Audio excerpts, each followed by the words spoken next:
Hey everybody, how's it going? This is John Breeden. It is March 29th, 2021.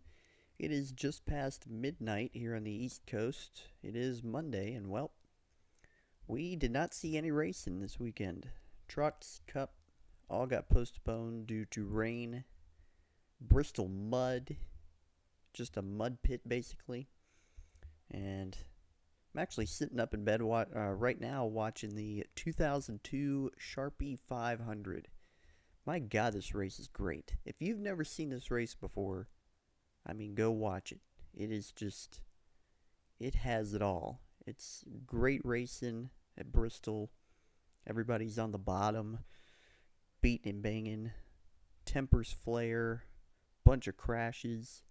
And to me, I think this is, as Fox would put it, I think it is the best, the greatest Bristol race of all time. And I don't say that just because Jeff Gordon won. But this race this race is very good, no matter who you like. So I suggest you go watch it. But anyway, I got a lot to talk about. Obviously, the race is postponed this weekend. We'll get to that in a moment. But first, I have to start with some bad news.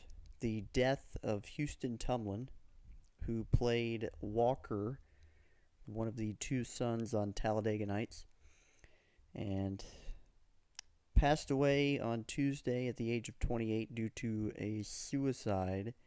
And I have some more information on that now.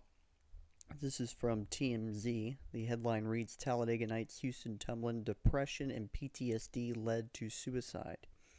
Houston Tumlin, the kid who played Ricky Bobby's son in Talladega Nights, grew up to proudly serve his country, but sadly suffered from PTSD and depression as a result, which led to his suicide, his mother tells TMZ. Michelle Tumlin tells us her son honorably served the U.S. Army for nearly 6 years, earning many accolades as an E-4 specialist in the 101st Airborne Division. Houston's awards include the Army Achievement Medal, National Defense Service Medal, and Global War on Terrorism Service Medal, but Michelle says he was most proud of earning his Air Assault Wings.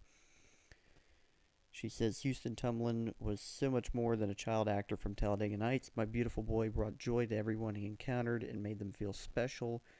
We're told Houston had a full military funeral, and his family marched in an event over the weekend in Helena, Alabama to raise awareness for veteran suicide and PTSD support. We broke the story. Houston died by suicide Tuesday at his home in Pelham. Along with his military service, he was best known for playing the foul-mouthed Walker Bobby, the eldest son of Will Ferrell's character in the 2006 comedy Talladega Nights, The Ballad of Ricky Bobby. Houston was 28. Rest in peace. Very sad story. I heard about it on Tuesday, and I really didn't know anything about Houston personally, other than the fact that he was Walker in Talladega Nights, and apparently didn't have much other of an acting background other than that one movie. And yeah, I had no idea he served in the military until I read these details, and it's a very, very sad story. I don't really know what else to say. Suicide it's a horrible thing, and sometimes we can't understand it. Sometimes we don't understand how somebody can take their own life, but these people like this, you know, they go through a lot, and the only thing I can say is if you out there or know somebody that is struggling with problems, best thing to do is get help, because at the end of the day, you only get one chance of this, and to take your own life, it's tragic. I don't really know what else to say. I thought he was great in the Talladega Nights movie. He did a great job playing, a bratty, spoiled, rich kid, and who then turned, humble, good kid by the end of the movie. And whatever you think of that movie, Talladega Nights, it is a polarizing movie among NASCAR fans. Some fans love it; they just think it's absolutely the greatest thing. Some fans don't. They think there's too many stereotypes involved, and I kind of fall in the middle of those arguments. But he certainly played his role well, and just very sad story. So there you go. Best wishes to his family. So this weekend, tried to lighten the mood a bit with some other news. Timmy Hill was left off the Nascar race this weekend until a bunch of tweets came in with the hashtag #LetTimmyRace. For whatever reason, he was left off the entry list. I guess Fox forgot about him. I mean, they really never addressed it. They never addressed it on air. They never addressed it on social media, to my knowledge. And Timmy Hill, when the entry list was released, he said, compete in every Cup event in the last 2 seasons, and the only Cup driver that was left out stings a bit.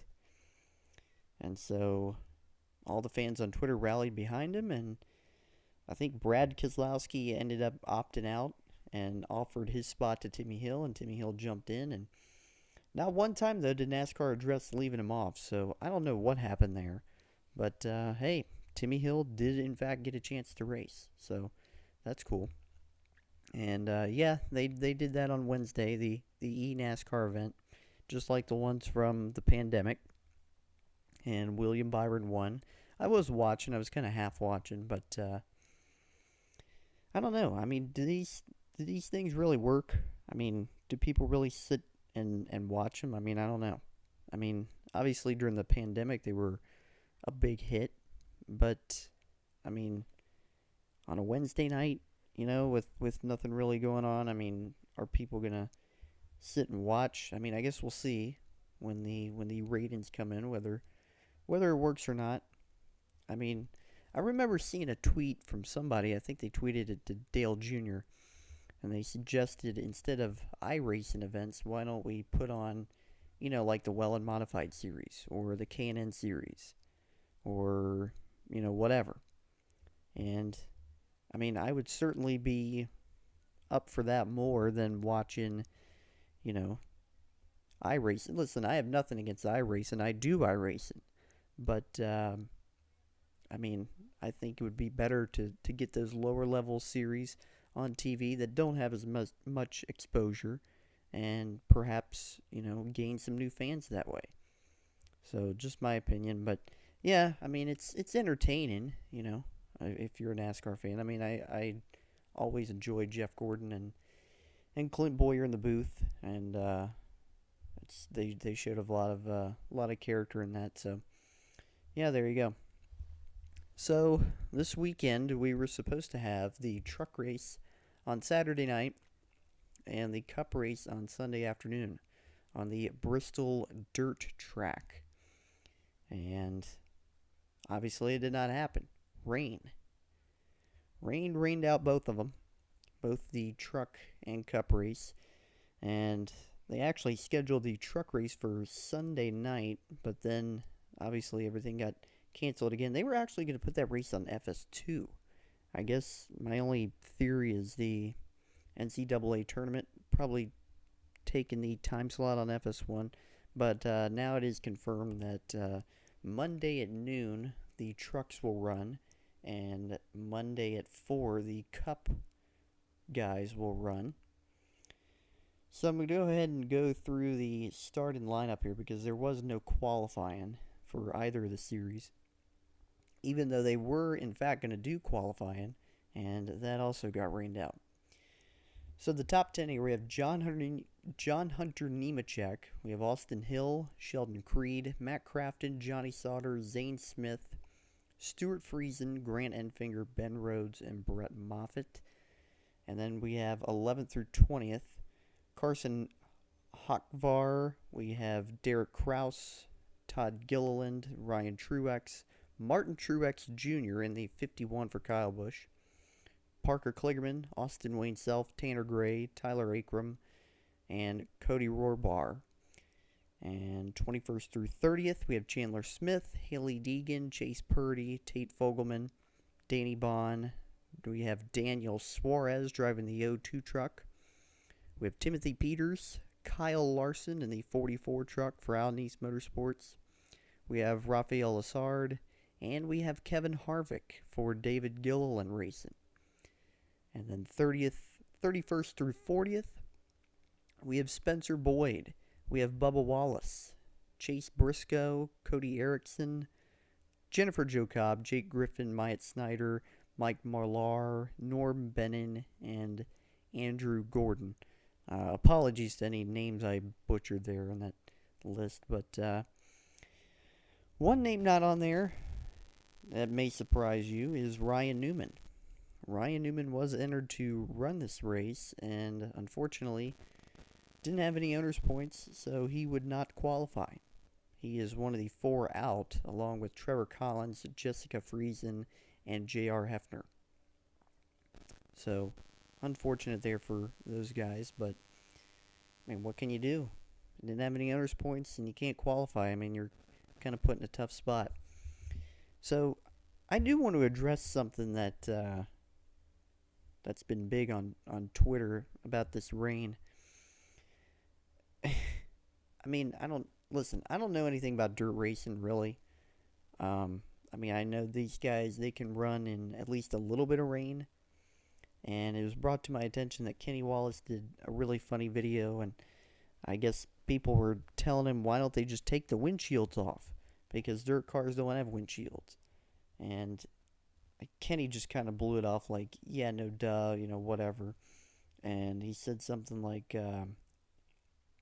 if there was this much rain in any other dirt track, you guys would be rained out too. So he was very much supportive of NASCAR, and I mean, I will defend NASCAR in that. I mean, my take is, I mean, what do you want them to do? I mean, they can't control the weather, I mean, you can get tarps and things like that or whatever, but I mean, at the end of the day, what are you going to do? I mean, tarps would certainly be a good idea. I mean, surely NASCAR was not betting on the fact that, they were going to rain out, but yeah, I mean, I don't know. And the thing about Bristol, too, is Bristol, I've been to Bristol multiple times. The weather there is just bizarre. I mean, maybe it's just because I'm from Virginia and I don't, Virginia weather is a certain standard and I don't experience other weather patterns in different states, but it's so weird with Bristol where I've been to the racetrack and it'll be raining. You can see the rain on top of the racetrack. It's raining over near the racetrack. And maybe if you're parked, a mile from the track or wherever, you can see where it's raining, but it's not raining on your end. It's like bright and sunny on your end, or vice versa. Like it'll be pouring down rain over, in the tailgate area and things like that. And you look over at the track and you see it's sunny over there. It's bizarre, and sometimes you can like see the line where it's raining on one side and it's not on the other. I mean, Bristol weather is just bizarre, and so I mean, it's the weather patterns there are weird, and you can't really. It's all a mess, and I mean, obviously, if this race were asphalt, I mean, you'd probably be able to get it in at least by the end of the night, but that's not the case here. So, I don't know much about dirt racing. I'm not going to say much about, whatever. But tarps would be a good idea. But at the end of the day, I mean, what do you want NASCAR to do? They can't control the weather. I mean, it is what it is. So, anyway, back to this truck race. I mean, I guess I'm going to go with Stuart Friesen. I mean, Stuart Friesen, he's a very good dirt racer. A lot of experience on dirt. And I think it's time for him to get back in victory lane. I mean, he had a really bad year in 2020. Didn't win any races. Wasn't a factor in the championship after he had a pretty stellar 2019. So I think it's time for him to get back on track. And what better way to get back on track than win at the Bristol dirt track? Get another win for Stuart Friesen. That's who I'm going to go with. So there you go. A lot of Cup drivers in that one. Be interesting to see how Kevin Harvick and Mark Truex Jr. fare. And I hate that Ryan Newman isn't in it, but what can you do? And the Cup race, of course, follows that. This is coming off the heels of Ryan Blaney winning at Atlanta, passing Kyle Larson with under 10 laps to go. And Kyle Larson's going to be looking for redemption. And, I mean, the obvious choice to win this Sunday would be Larson, right? I mean, he's just done so well on dirt, has a lot of great experience. But to me, I mean, you got to go outside the box a little bit. And it's not necessarily all that outside the box, because Ricky Stenhouse Jr. is a very good dirt racer. And, I mean, I don't expect this to just be, a kind of calm, whatever, dirt race. I mean, these guys, it's going to be chaotic. Probably going to be a lot of crashes. And, I mean, Kyle Larson has a rep for having a lot of bad luck, getting involved in things and not ending up winning the race. And so I just kind of feel like that may happen. And, I mean, Ricky Stenhouse, he's got a lot of dirt experience. I'm going to go with Ricky Stenhouse Jr., which would be huge. Another major upset victory in 2021. He would be the 7th different winner of the year. And, man, let me tell you something. If I'm right, I mean, this is really going to shake up this playoff battle. So we'll see. And with that, everybody, I am exhausted. It is almost 1 o'clock at night. And hopefully tomorrow, we get these races in. I haven't checked the weather, but I saw some rumors that it does look pretty good. So I am at the lap 183 mark of the Sharpie 500 from 2002. I'm getting my racing in tonight.